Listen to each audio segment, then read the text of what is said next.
Hello, welcome to the e-NABLE Town Hall meeting for April 8th, 2016. I'm Justine Diamond, your host for this week's meeting. Town Hall is a weekly meeting held as a Google Hangout on air. At Town Hall, team leads, community members, and foundation members are able to update the community on what's been happening during the week and on what's coming up in the future. We encourage you to ask questions of any of our speakers. The easiest way to do that is through the Q&A feature that's built into Hangouts. You'll find the Q&A at the upper right-hand corner of your screen. You just have to click on the little grid of 9 boxes. If you're watching on certain devices, such as an iPad or even on some phones, you'll find you can't access the Q&A. Questions can be posted to the post for the event. We try and monitor both and answer them as we go along, either in the broadcast or in comments afterwards. Shortly after the broadcast is done, we'll have the minutes available too, so that if you miss something, any link or information will be there. Town Hall, of course, is about the community. I read through the community, attend the R&D and chapter hangouts, and that's where I find quite a lot of information about members who are doing really cool stuff. Sometimes I find articles on Facebook or online. That is usually how I bring in a lot of some of the great education classes and education people that we've brought in. But of course, the best source is the community itself. So if there's something you'd like to share, just drop me a line. The easiest way to do that is to put a comment on one of these posts or to just email me at events.enable@gmail.com. As always, you'll find the calendar on the Foundation website. It's under About. The calendar lists public events, chapter activities, presentations, and even virtual meetings like this Hangout. Be sure to submit an event to me, and I will make sure that it gets on the calendar. If anyone has an interest in helping out with maintaining some of our public-facing calendars with events, send me a memo, because we could certainly use some help from that. If you're interested at representing the e-NABLE community at an event or at a Maker Faire or want some assistance in getting that going, we're kicking into Maker Faire season now, so drop me a line and I can help you out with that. We've got quite a bit of things that have been happening in the community this week. Over the weekend, Toy Soldiers Unite, which is it's a Twitch TV group where they play games, and it's that's broadcast. They did a fundraiser for us. It's the third one they've ever done where people play and raise money for a good cause. One year they did Alzheimer's, and one year they did, I think it was Lou Gehrig's disease, I'm not sure. And for this year they picked us, which was really exciting. People gamed and they raised about $2,100 for us, which was a big surprise. If you saw in the community, Aaron Brown printed a really cool unlimited arm that was gold for C3PO, and he actually won an Ultimaker contest with that design, so he won himself an Ultimaker 2 printer, which is pretty cool. Some news that I was going to announce during my little spiel, I'm not, because we've got people here who are going to be talking about those events. We have a lot of education.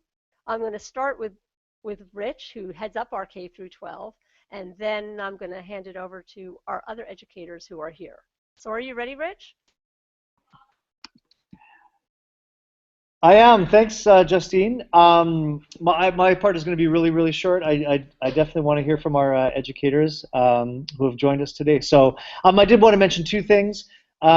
We had approximately 2 weeks ago, we had an awesome K-12 educator hangout that we conducted with about 7 different teachers and students who spoke about e-NABLE.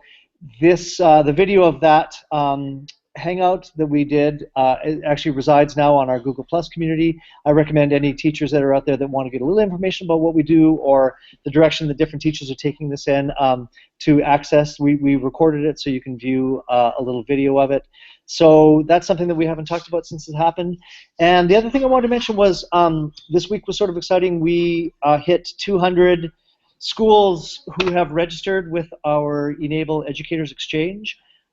So 200, that's actually not just teachers, that's certainly K to 12 teachers, but that's also college level educators. That's informal educators, and actually there's a fair number of students who have registered their school with our what's called our E3 STEAM, which is our e-NABLE Educators Exchange Program. So 200, that feels like a pretty great number. If you start to think about the number of students that are involved in each of those locations, and also consider the fact that that's 200 who have registered, but we know that there are others, maybe half as many, maybe twice that, who are actually involved with e-NABLE but who haven't yet registered. We're really starting to see some incredible growth in terms of education organizations joining on with us. So we're reaching thousands of students now and projected to be even more in upcoming months and years. So if any teachers are listening to this and you want to become involved with e-NABLE, or you actually already have an e-NABLE program and you want to register with E3 STEAM, please just go to the E3 STEAM webpage on our website, and there's a form there to fill out, and you puts us in our database, and then it allows us to contact you easier. So that's pretty well it. Of course, I could talk for another hour about the incredible education things that are going on, but I'm going to pass it to our teachers today. So thanks, Justine. Okay, I'm sure you'll have questions for our guests. And we're going to start out with two students and a teacher from Bergen County Academies. Bergen County Academies is a magnet school in Bergen County, New Jersey. A week and a half ago, John Diamond and I were at at the academies for an assembly event where these students, groups of students, worked to put together Phoenix hands. They field tested the new assembly manual that we put together. They've got some other really cool events that they did, and I'm going to pass this to them, their teacher, Michael Leva, and the two students are Sharayu Jain and Jake Kaplan. And I'm going to pass it to them, and here we go. So who's first? Whoever it is muted. Okay, hello everyone. My name is Mike Leva. I'm the advisor of the Bergen County Academy's 3D Printing Club. I'm very fortunate in that the students run this basically themselves.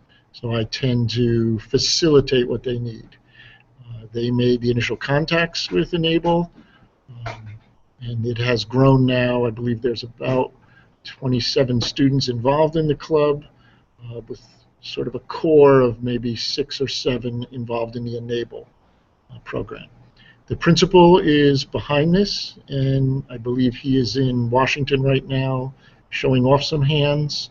And we also have another administrator who's traveling over the next month, and we'll be bringing hands to Vietnam and to Cuba. So I'm going to let my students take over, Sharayu and Jake, and they can fill you in on some of the details. Thank you. Okay, guys, you're up. Okay, so first I guess I'll give some background information about how this all started. Basically, I started the 3D Printing Club this year, and I started it with the intention of using our printers to do something useful, and use them to have something that will, use them to do something that will create an actual impact.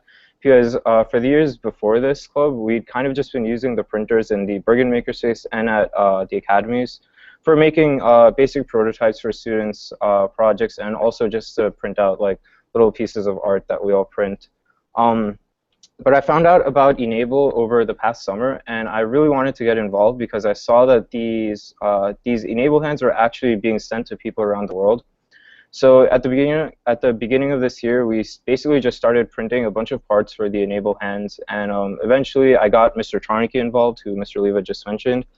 And we've been growing our connection with e-NABLE ever since. And like Justine just mentioned, we just had the assembly event last 2 weeks ago, and actually there was another event that we just had, which e-NABLE is also part of, which was the hackathon.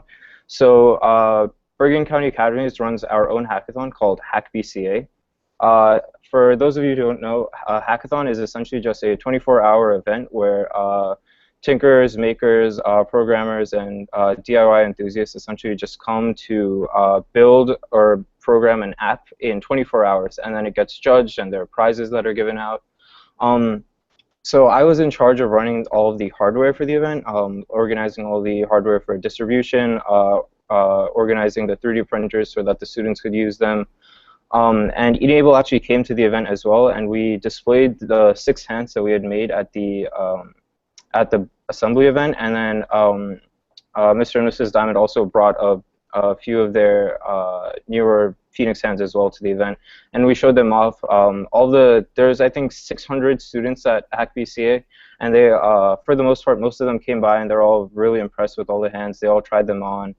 There were a few who got really interested with the program, and I actually gave them all the information about e-NABLE.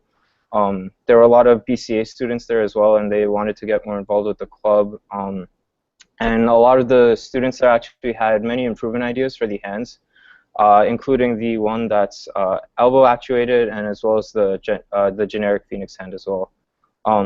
So I guess if Jake wants to talk a little bit more about his hackathon experience and also like the building event, because Jake was involved with both of those as an actual worker instead of an organizer. He can talk about that now. Okay, Jake. Okay, so on the e-NABLE side, Trey pretty much summed up like most of what we've been doing with them. I first got involved with e-NABLE when I saw Mr. and Miss Diamond at Maker Faire last year in New York, and since then I thought it was a great cause there. I gave the contact information to Trey, who got in contact with them, and since then we've been in contact with them, and they've come to Makerspace a number of times during open labs on Wednesdays, and we've just with the building event where we built 6 of the Phoenixes. That was a great event. As Trey said, I was on the building end. The instructions were very good. We followed them very well. And we've got, I think, 1 or 2 of them complete right now. The others, the strings just need to be tightened, and that's about it. Got one right here. So works very well. And so it was very exciting making them. It was fun making them. It's like a kid. It is a kid, but it's like putting them together isn't just like work. It's fun too for the students. And we all got to go there during the event, and it was a great success. And then we had hackathon, which was last weekend. We brought a hand to the hackathon, and a lot of people saw it and they liked it. I'm not entirely sure how they updated it, if people worked on projects for hackathon, but they definitely did see it, and they definitely did enjoy like being able to see like what you could do with 3D printing, and it was very nice. So at hackathon, I wasn't organizing, as Trey said. Again, I was working with Danny, who isn't here today because he's not here. He's sick right now, but he's very involved with the 3D Printing Club and e-NABLE, and also with hackathon. And the two of us worked on a project. We just built a soldering iron with mounted fume extractors, just innovated, and added our own temperature control. So we won first place with that, but that is very exciting. I'm also working on my own printer at my house. I've gotten some advice from Mr. Diamond on working on it, because I've run into some problems. I got the whole thing set up, but the software side, just having some issues. I'm almost done with it now. I've just got a part coming in that should be shipping relatively soon. It'll be exciting to get that printer going, because then you can make these hands at home. Yes. But you've got a folder, right? I'm very excited. It'll be exciting. Oh, what? The printer you're building, is that a full Yes. drone?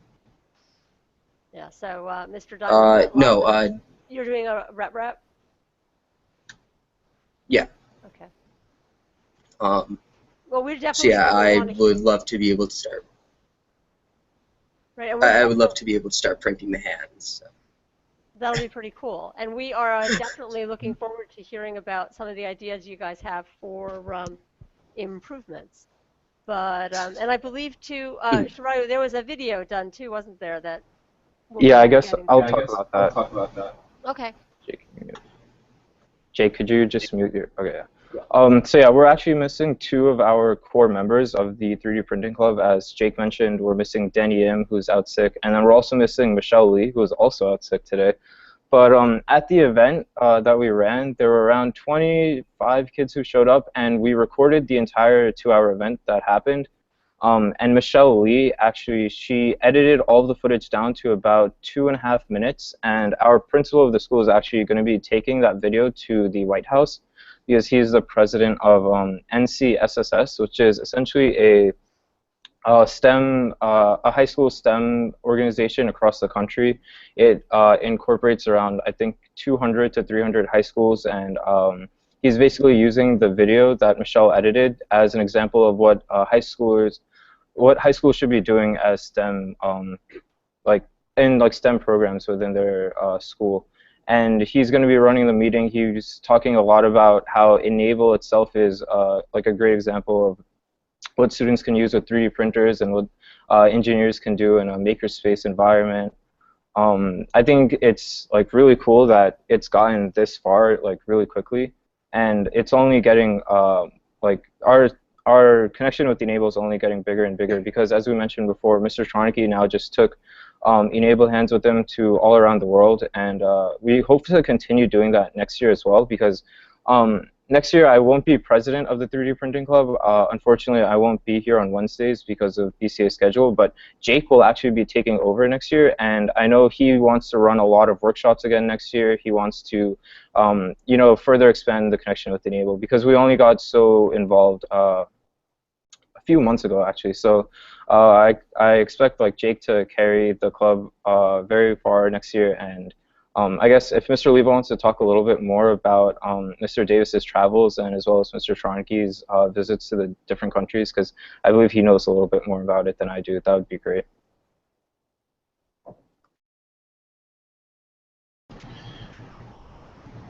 Thank you, Shirayu. So Mr. Tronicky is a administrator, tech person here, and he works a lot with the global outreach.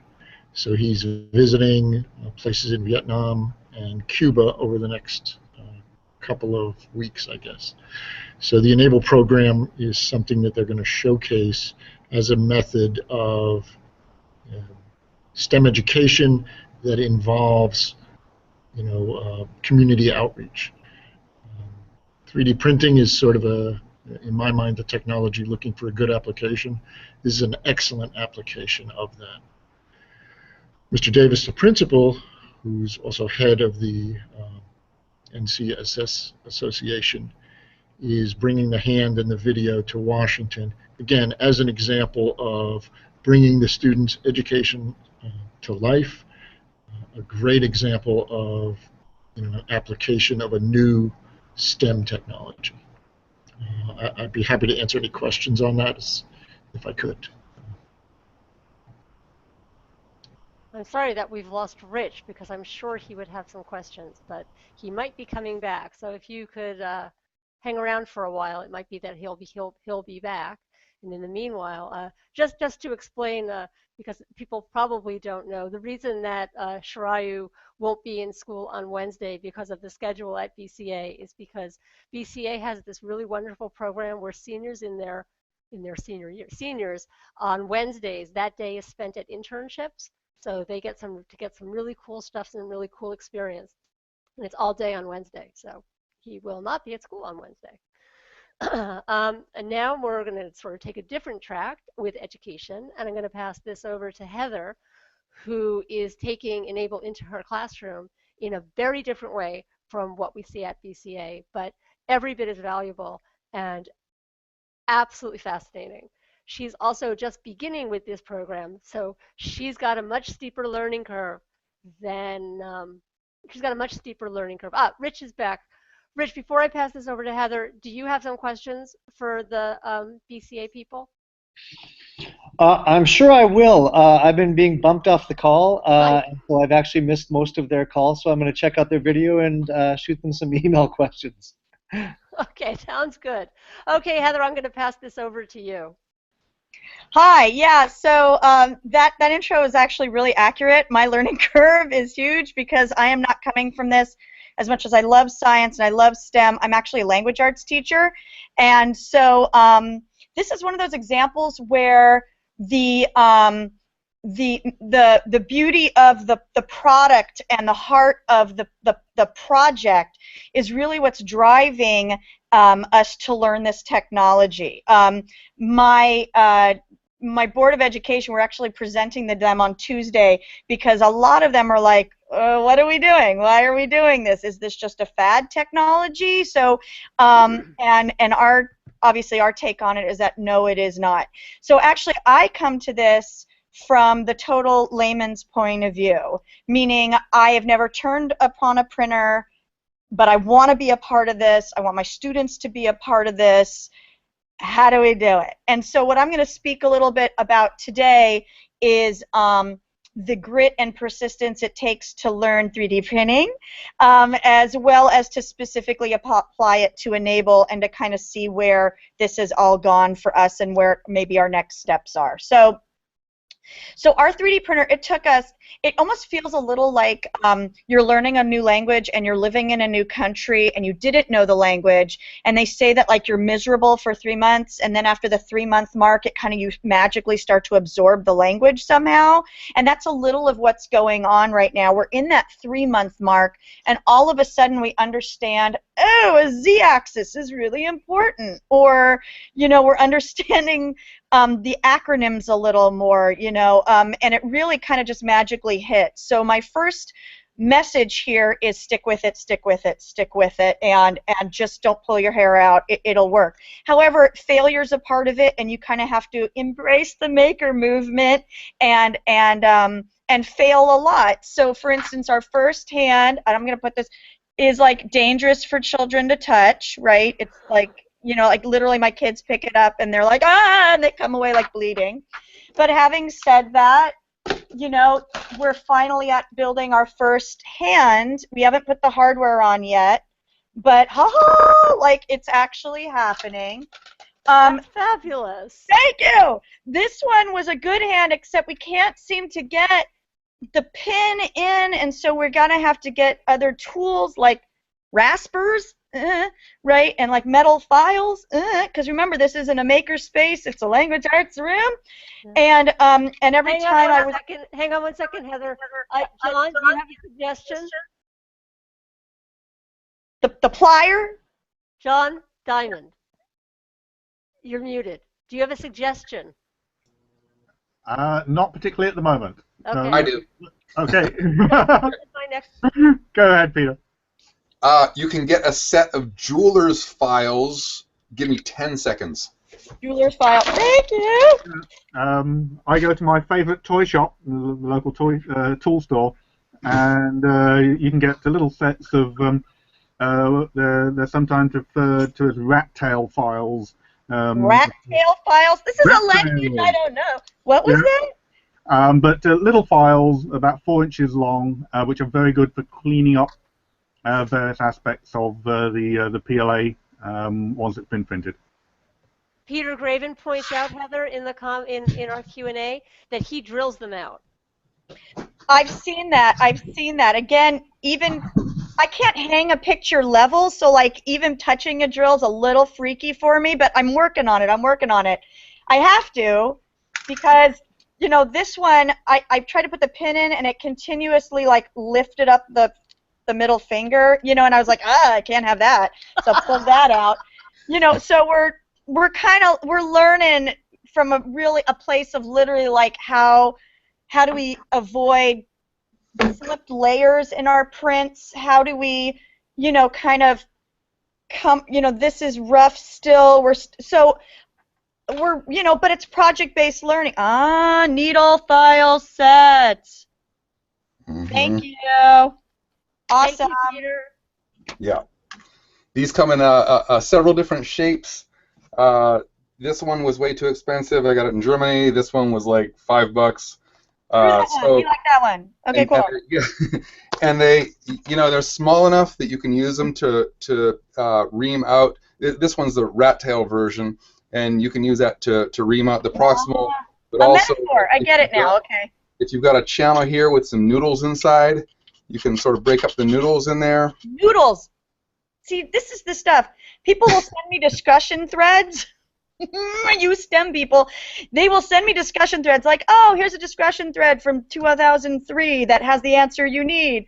And I'm like, and they talk about stringing and oozing and noodling and I'm like, but and hairy prints and things like that, and yet it's like, but I love that there's all these metaphors for it. It's fantastic.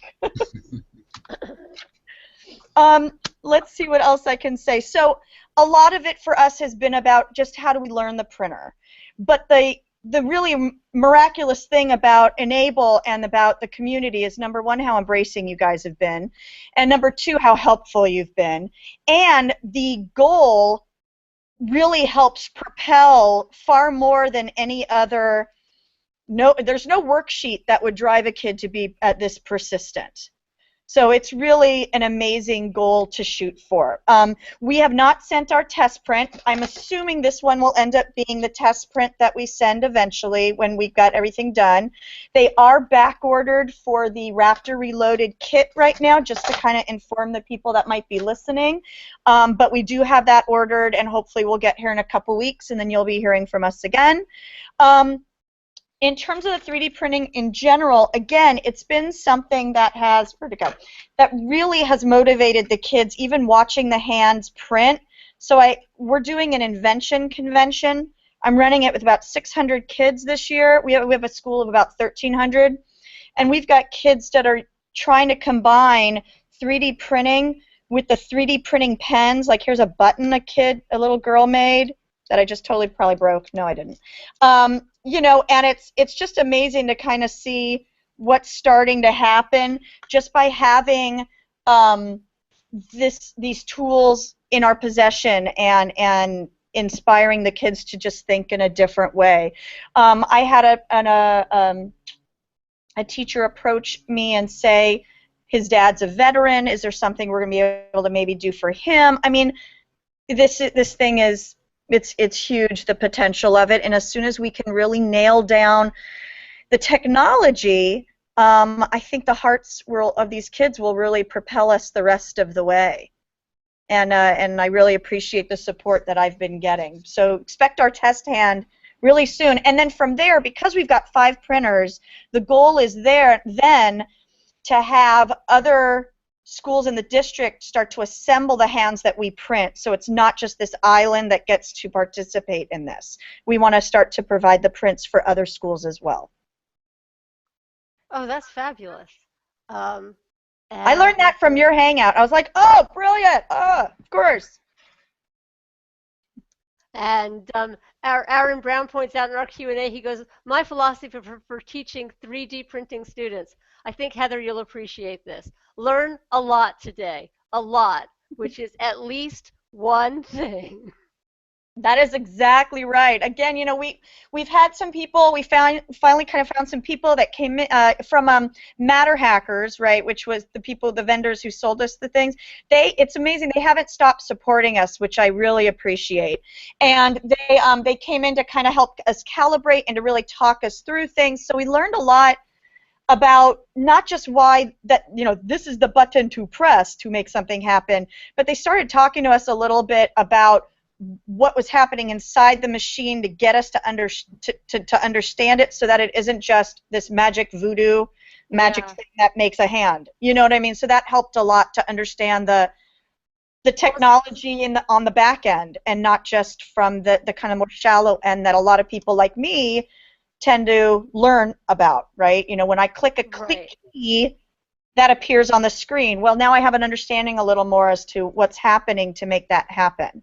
Right, and actually their website, I will send it to Chuck, and we'll put a link to their website in a minute, the agenda for this meeting, because they've got some great resources where they kind of go step by step, how to recalibrate your printer, how does this happen, how do you do that. There's really quite a wealth of information on their website. Yeah, and without meaning for it to be a commercial, they also have, which I thought was helpful, this anatomy of the printer that they just put out, which is very almost elementary, middle school friendly, and that really helped the kids as well. So, you know, we're just seeking information from all sources, and, you know, it stems from you guys. Thank you. Okay. Oh, we lost Rich again. That's okay. Yeah, Jen points out on the Q&A that Jeweler's files are a godsend. I don't know if the files we have here are Jeweler's files, but they're these really small files, and they're really, really handy. They're really good for rasping off the edges of things and cleaning things up, and they're also small enough that we've got a great big half-round file that's like a foot long, but the little files, I can just put them in a little bag, and they're great to carry around, and I don't know, they're kind of cute. And sandpaper goes a long way too with the PLA because it's so soft. That's true. I contributed something. You certainly did. Well, you did. As a matter of fact, Matter Hackers, that's down to you. I saw you. You're the one that posted that link in the community. I think there's a lot of cool stuff that we can do. Yeah, yeah. So anyway, for those teachers that are really new, that want to be involved in building the hands, I would say don't give up in terms, don't discard the technology as too difficult. I'm not saying it's simple, but number one, it's worth it, and number two, you've got people that are willing to answer questions, which I will put out there. I live in Southern California, so please reach out to me through e-NABLE or however you want, because I see the e-NABLE community having all these wonderful events. Sometimes they're in lots of different locations that don't involve Southern California, but we do have people here that can help each other out. So let me know if I can help. I will be reaching out to you. I have an event coming up that I would like some help at. I know you're not available, but maybe we can round some people up working with you.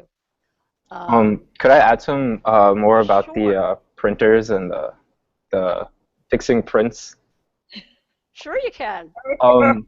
Yeah, so basically our entire club's core group of members, me, Jake, Danny Yim, and Michelle Lee, we're all like extremely experienced with 3D printers at this point. You know, I started building my first printer during my summer of my freshman year, and Jake has been building his printer for over the past year.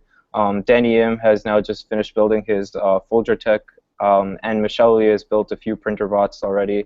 And you know, from all the years that we have of experience, we've had so many problems with our printers that we've essentially figured out how to fix almost like any problem that someone can have, because once you know what the actual issue is, and if you've seen it before, it's really easy to fix. And I spent almost like an entire year on my printer actually just fixing it, because I think I finished building it. I finished building it around like the beginning of my sophomore year, and it only really started actually printing halfway into it started printing like towards the end of my sophomore year. So it took like a full year just to get that down.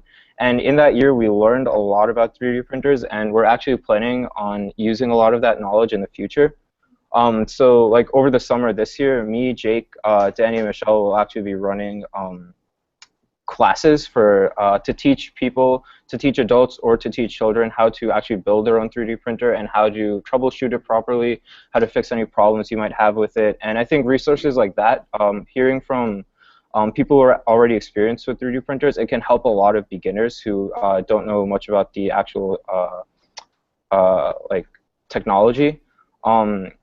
I would say it would behoove everybody for you to post those resources when they become available, because in cases like me, if we're going to expand 3D printing beyond just the STEM teachers or the clubs, we've got to be able to break it down and make this easier, because a teacher like me, a language arts teacher, we're trying to leverage this technology to teach literacy and writing. And that means that we don't have the time to do a year and a half of learning the tech, because the tech has to almost be secondary to the goal itself and the standards we have to teach. So anything that you can do, especially through the student's voice, anything you can post to help us out will bring more and more teachers like me into this kind of a movement, and we so appreciate it when you guys are available to help and answer questions, and the patience, and have patience with us, because where's the on button is still common, with people like me. Yeah, that's like exactly what we're trying to actually tackle with this class, because everyone isn't like me, Jake, and Danny. Like, not everyone has the hours to spend like fixing like one small problem at their printer to get the quality that they want. No, like not everyone has the time to spend months trying to improve their printer as much as possible. So the reason we're running this class is because we want people to walk out of the class with a printer that they know how to use, and if there are any problems with it, they also know how to fix those problems. And we're going to be creating a whole bunch of guides and hopefully tutorials for the class as well, and we'll definitely post them all online for teachers and for everyone to use. Fantastic. That would be great. I know that Rich would be really happy to include those in the education repository where we have different curriculum, because what we've got there is not only resources for an e-NABLE project in particular, but also there are some generic 3D printing resources which are really helpful. So Rich is not here, but I'm sure he'd be asking you about that. Yeah. Oh, also, during the class, we're actually going to be using the e-NABLE hands as the thing that everyone starts off printing, because the more people we can get involved with that as quickly as possible is better, because most people come into 3D printing seeing something they saw online with like really cool art and stuff, but most people they get bored of that pretty quickly. But if we start off newer members to the community with something that's already very useful, I think they would probably get more involved a lot quicker than if they didn't have that kind of background knowledge. Well, and especially like our students, it has to be meaningful to really propel you through the challenges, and that's what this has given us. Okay, I'm going to move us along to sort of R&D, and that's this at the hackathon, at the BCA hackathon. John Diamond presented a Team Unlimited ARM to an adult, which is actually a big deal, because that's as far as Stephen and Drew have been able to ascertain the first hand that's been sized correctly and proportioned for an adult. So I'm going to pass this over to John, who's going to talk a little bit about that, and he's got some things to show, and it'll be nice. Hi. Okay, well, thank you very much, Justine. I'm as soon as I convince Google to help here, I'm going to be sharing a document that I've got a few pictures in. I want to introduce you all to Johnny Fowler, who's on the screen at the moment. Justine, can you see that? Can you see the screen? Yes, I can see the screen. Okay, good. I had to unmute, sorry. Right, okay. Johnny is actually a board member of the board of directors of the e-NABLE Community Foundation. He also has an upper limb difference. His right arm ends approximately 3 inches below his elbow. So he has about 3 inches of forearm, which is fairly short in terms of operating a Team Unlimited arm. But that apart, we have moved forward with developing a modified version of the arm for him. And the critical thing, or one of the critical things here, is that as an adult, that arm design is really only rated to go up to fit about an 8 or 9-year-old. And the main aspect is that in the growth of a child into their teens and adult years, once they get beyond about 8 or 9 years old, the length of the forearm extends disproportionately longer than the width of the forearm and the size of the hand. Now, our standard approach for sizing hands and the Team Unlimited arm is a very straightforward, simplistic scaling. It's a three-dimensional scaling, and you talk about maybe a 130% hand, which means that the X, Y, and Z axes, the width, height, and length, has all been increased by 130%. When you're dealing with the arm into an adult, you can't just simply scale the forearm section by a certain percentage in all three axes because it just won't look right. It'll be, in order to get the right length, it would be incredibly fat, be way fatter than is appropriate to fit the arm. So what I've done is taken the forearm STL file as supplied by Team Unlimited, and using Tinkercad, I have deconstructed it.